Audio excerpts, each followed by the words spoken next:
अश्वत्थामा महाभारत का वो योद्धा जिसे भगवान कृष्ण ने मृत्युवयु नहीं दधिया अमर होने का श्राप। गुरु द्रोणाचार्य का पुत्र अश्वत्थामा महाभारत का एक विलक्षण पात्र है, जिसका जन्म भगवान शिव के वरदान से हुआ था और जन्म के समय से ही उसके मस्तक पर मणि थी।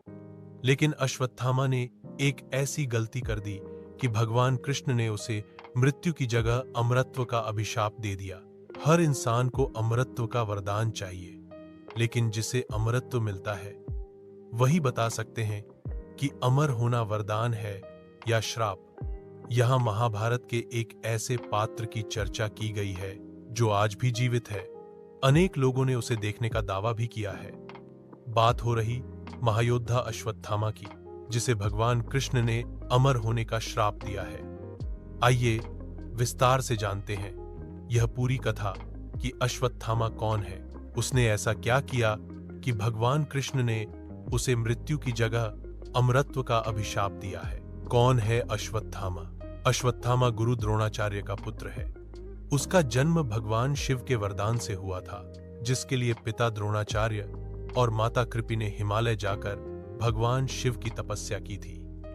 कहते हैं कि जब अश्वत्थामा जन्मे तो रोते समय उसके मुख से घोड़े के हिनहिनाने की आवाज आ रही थी, इसीलिए उनका नाम अश्वत्थामा रखा गया। शिव कृपा से अश्वत्थामा जन्म से ही अपने पिता की तरह पराक्रमी और धनुर्विद्या में माहिर था।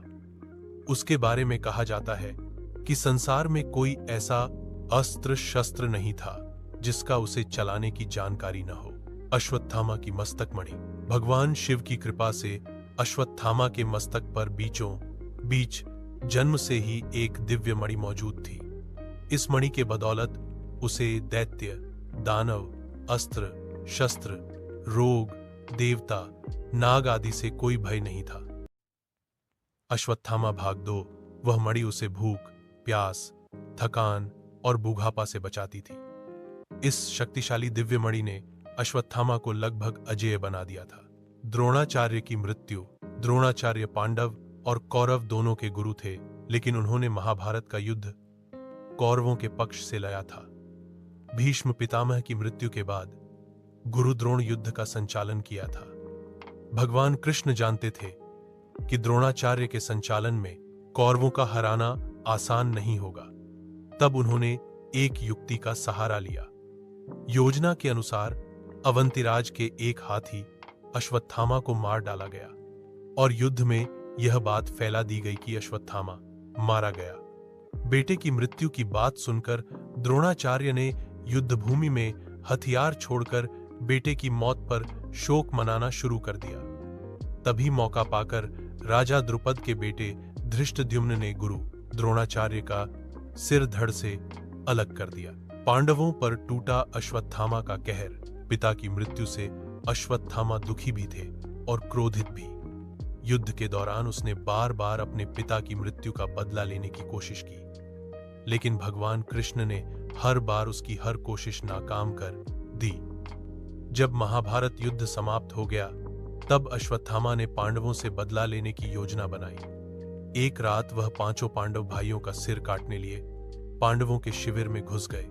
एक तंबू में 5 व्यक्तियों को सोता देख उसे पांडव समझ लिया और सभी के सिर काट डाले, लेकिन उससे चूक हो गई।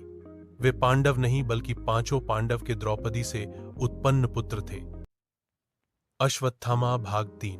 अभिमन्यु की पत्नी उत्तरा मारने की कोशिश। अश्वत्थामा यहां भी नहीं रुका। उसने अभिमन्यु की पत्नी उत्तरा को भी मारने का प्रयास किया।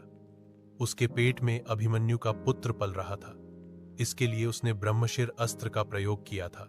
अश्वत्थामा की मंशा थी कि अर्जुन का वंश समाप्त हो जाए। पांडवों ने अश्वत्थामा के इस कुकृत्य के लिए बंदी बना लिया और गुस्से में उसे मृत्युदंड देने लगे।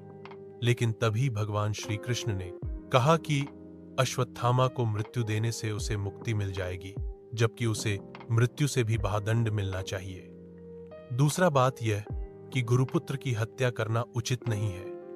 तब पांडवों ने श्री कृष्ण की सलाह पर उसकी शक्ति के स्रोत मस्तक मणि को निकाल लिया। साथ ही भगवान श्री कृष्ण ने उसे अनंत काल तक धरती पर कोढ़ी बनकर भटकने का श्राप दिया। श्री कृष्ण के इसी श्राप की वजह से अश्वत्थामा अमर है।